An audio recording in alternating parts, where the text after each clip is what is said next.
The dust of Egypt still lingered in the air. After 400 years of slavery, the people of Israel had finally marched free. Chains were broken, whips silenced, and Pharaoh's grip shattered by the mighty hand of God. Their deliverance had been no ordinary escape.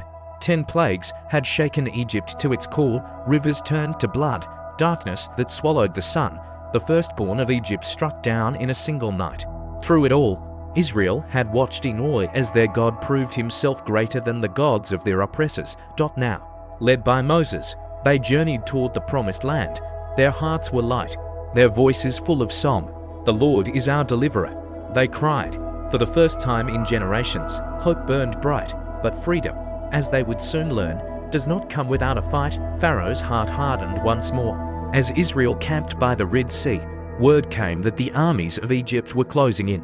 600 chariots, the pride of Pharaoh's might, thundered across the desert floor. The sound of wheels and hooves shook the earth. Dust rose like a storm cloud behind them, and when the Israelites looked back, terror seized their hearts. Before them lay the vast, impassable waters of the Red Sea. Behind them, death bore down with spears and swords. They were trapped, panic erupted. Cries of fear filled the camp. "Was it because there were no graves in Egypt that you brought us to the desert to die?" They shouted at Moses, "It would have been better for us to serve the Egyptians than to die in the wilderness."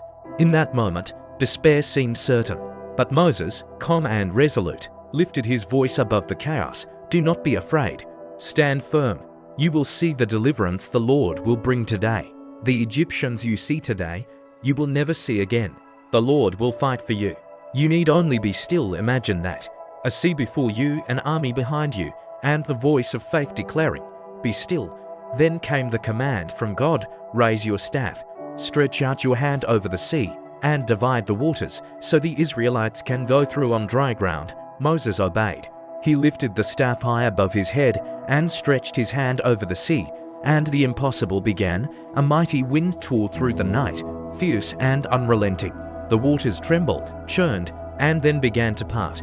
Towering walls of water rose up on the right and on the left, and the seabed, once hidden beneath waves, lay bare and dry before them. The people gasped. What had moments ago been their grave became their pathway. With faith trembling inside them, they stepped forward. Children clutching their parents' hands, elders leaning on staffs, families carrying all they owned. They walked between walls of water, eyes wide with wonder and fear. All night, the people passed through the sea, and behind them, the cloud of God's presence stood guard, shielding them from Pharaoh's army. But Pharaoh, blinded by pride, would not relent. At dawn, he commanded his chariots into the sea. The sound of wheels roared in the canyon of water. Horses screamed, soldiers shouted. They pursued Israel into the path God had made, and then the moment came.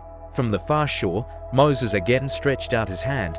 The walls of water, held back by the breath of God, came crashing down. Waves surged, roaring like thunder, swallowing chariots, horses, and soldiers in an instant. Not one survived. When the waters stilled, silence fell. Israel stood on the far shore, eyes wide, hearts pounding. The sea that had threatened to drown them had drowned their enemies instead. The impossible had become possible. And then came the song, "I will sing to the Lord, for he is highly exalted. The horse and its rider he has hurled into the sea. The Lord is my strength and my defense. He has become my salvation." It was a song of freedom, a song of victory, a song to remind generations yet to come.